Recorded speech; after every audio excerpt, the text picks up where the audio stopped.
Hello, I'm Jeff Horn. Though I retired from the Army after 30 years of service, I'll always be a soldier. It's in my DNA now. It's in your DNA also. It'll stay with you for the rest of your life.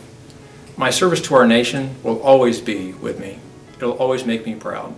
And every soldier, sailor, airman, and Marine that's ever served will feel the exact same way.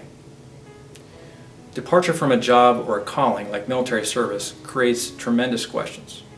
Our friends and family and business and community contacts, everyone we know says, so what are you going to do? What are you going to do next? What are you going to do with your life after the military? And inevitably, it leaves us with many questions too. An internal question we face is, so what's next? Or what do I do with my military experience and training, the lessons I learned around the world?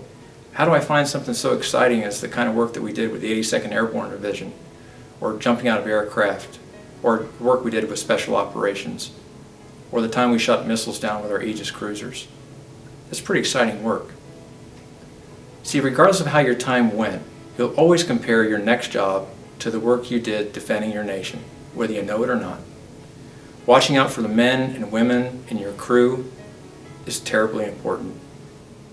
If you fail to get this straight, you become a statistic. Here's a few numbers you should know. Over 54% of military service members either leave college or lose or depart their job in the first year. Now that number varies depending on what source did you go to, but the bottom line is, if it's 1%, if it's 10%, it's not good. So if you're up close to half of the folks that leave in the first year, we're doing something wrong. We're not getting the fit right when they come out. We need to work on it.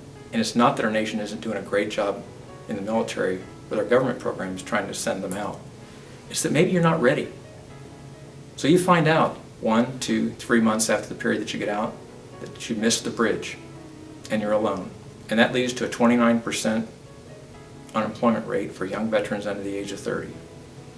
State and federal government spending is leading to millions and billions of dollars on unemployment. That's a trend that can't continue. We don't have the money to do that. So those benefits are going to erode relatively quickly. So how do you avoid becoming a statistic? It starts with focusing on family, faith, health, and constant learning. It starts with focusing on your profession. You have to be proactive. You have to do first things first. You have to get ready. So we help you with life skills. We help you with the education necessary to meet the mandatory benefits, the mandatory requirements that employers lay upon you in terms of your education, your certification, and your badges. And we help you maintain your spiritual health, your mental health, and your physical health. We get you focused on it. So when you change jobs, you have to further educate yourself. So you're going to have to gain additional certifications, some education, and determine your next career field and maintain balance by further developing all these skills that I mentioned.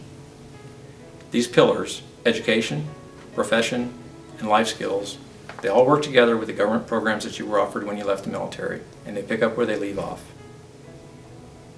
Your community cares about you. Many, many companies in this nation care about you. We need to help you get into the business, taking care of yourself, and landing that next job to work with those people that you fought so hard to protect. Enjoy the ride.